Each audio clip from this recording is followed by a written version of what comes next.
अभी और सिमरन दोनों बैठकर साथ में कॉफी पी रहे थे और वो दोनों साथ में बैठकर इस टॉपिक पर बात कर रहे थे कि जब नई नई शादी होती है तो दोनों हस्बैंड और वाइफ में बहुत ज्यादा प्यार होता है और जैसे जैसे टाइम बीतता जाता है वैसे वैसे टाइम के साथ प्यार भी कम होता जाता है और फिर उसके बाद एक ऐसा टाइम आता है कि दोनों हस्बैंड और वाइफ एक दूसरे से बात करना भी कुछ ज्यादा पसंद नहीं करते।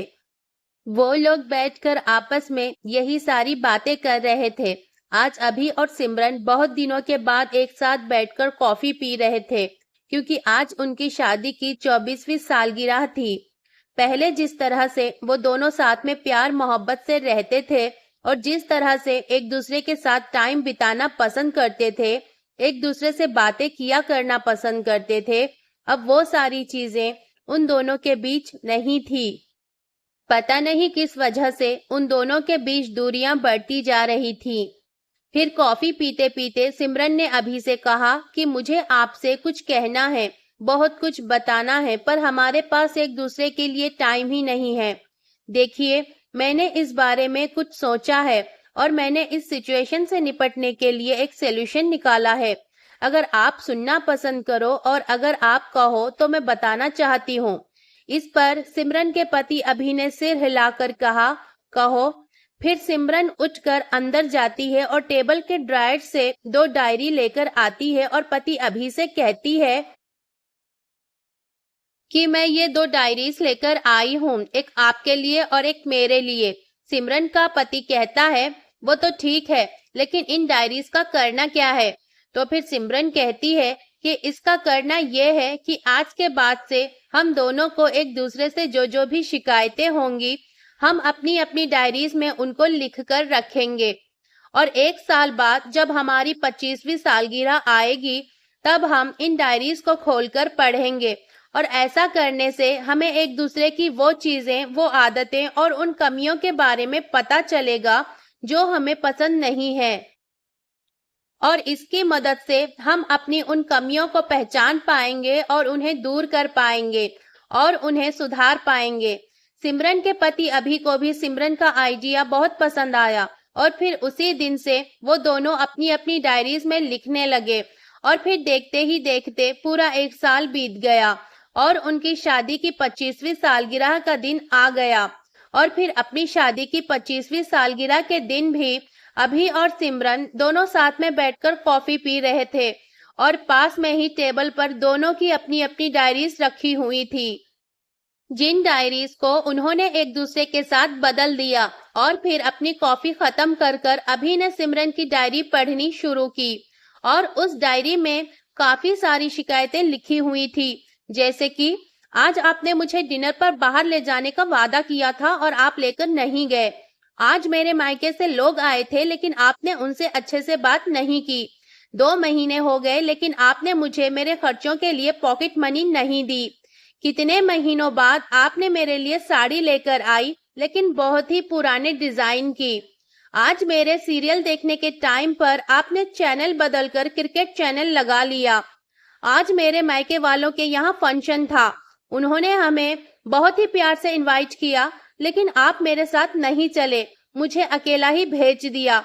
वहां पर सब अपने अपने पतियों के साथ आए हुए थे और मैं आपके बिना अपने आप को अकेला महसूस कर रही थी। आज किचन में मैं खाना बना रही थी और बारिश की वजह से सारे सूखे हुए कपड़े गीले हो गए। मैंने आपसे कहा था कि प्लीज जरा कपड़े ले आइए बाहर से, लेकिन आपने मेरी हेल्प नहीं की। मुझे वो सारे कपड़े दोबारा सुखाने पड़े।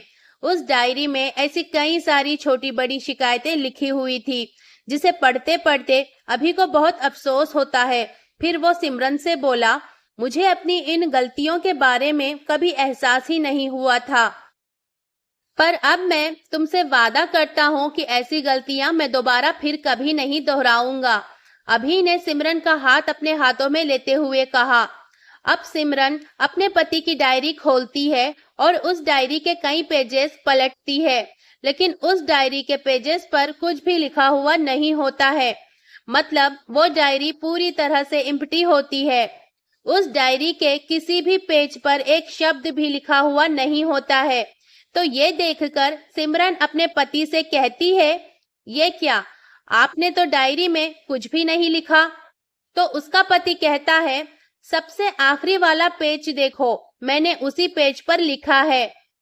और फिर सिमरन लास्ट पेज देखती है तो उस पर लिखा हुआ होता है कि तुमने मेरे लिए और इस परिवार के लिए इतने सालों में जो त्याग किया है और हम सबको जितना प्यार किया है और खास करके जिस तरह से तुमने मेरा ख्याल रखा है, मुझसे प्यार किया है, उसके आगे मैं तुम्हारे अगेंस्ट इस डायरी में कुछ भी नहीं लिख सकता। और इससे भी ज्यादा जरूरी बात यह है कि मुझे तुम्हारे अंदर की किसी भी कमी को देखने की जरूरत ही महसूस नहीं हुई और ना मैं देखना चाहता हूँ। और ऐसी बात भी नहीं है कि तुम में कोई कमी नहीं है, पर तुम्हारे प्यार, समर्पण और त्याग के आगे तुम्हारी कोई भी कमी या गलती कह लो बहुत छोटी है। मेरी अनगिनत गलतियों को और कमियों को नजरअंदाज कर कर तुमने इस कठिन जीवन में हर कदम पर मेरा साथ दिया है, मुझे समझा है, मेरी खुशियों में खुश हुई हो और मेरे दुख में दुखी हुई हो। तुम एक साई की तरह मेरे साथ रही हो हमेशा और हमेशा मेरे साथ खड़ी रही हो। एक साए की तरह तुमने मेरा साथ निभाया। अब तुम ही बताओ मुझे, कोई अपने साए में कमी निकाले तो कैसे निकाले। ये पढ़कर सिमरन की आंखें नम हो गईं और फिर सिमरन ने अपने पति के हाथों से वो डायरी ले ली जिसमें उसने अपने पति की शिकायतें लिखी थी और उस डायरी को फाड़ दिया। दोस्तों, पति पत्नी का रिश्ता एक दूसरे पर विश्वास की बुनियाद पर टिका होता है और उसी से वो मजबूत होता है। पति पत्नी को एक दूसरे पर विश्वास जितना होगा उतना ही ज्यादा उनका रिश्ता मजबूत होता है। पतियों और पत्नियों को एक दूसरे की गलतियां या कमियां निकालने की बजाय इस बात का ख्याल रखना चाहिए कि ये इस बात को याद रखना चाहिए कि उसने आपके लिए कितना कुछ किया है, तो इससे उनका आपसी रिश्ता मजबूत बनता चला जाता है। Please subscribe to my channel, like, comment and share. Be connected.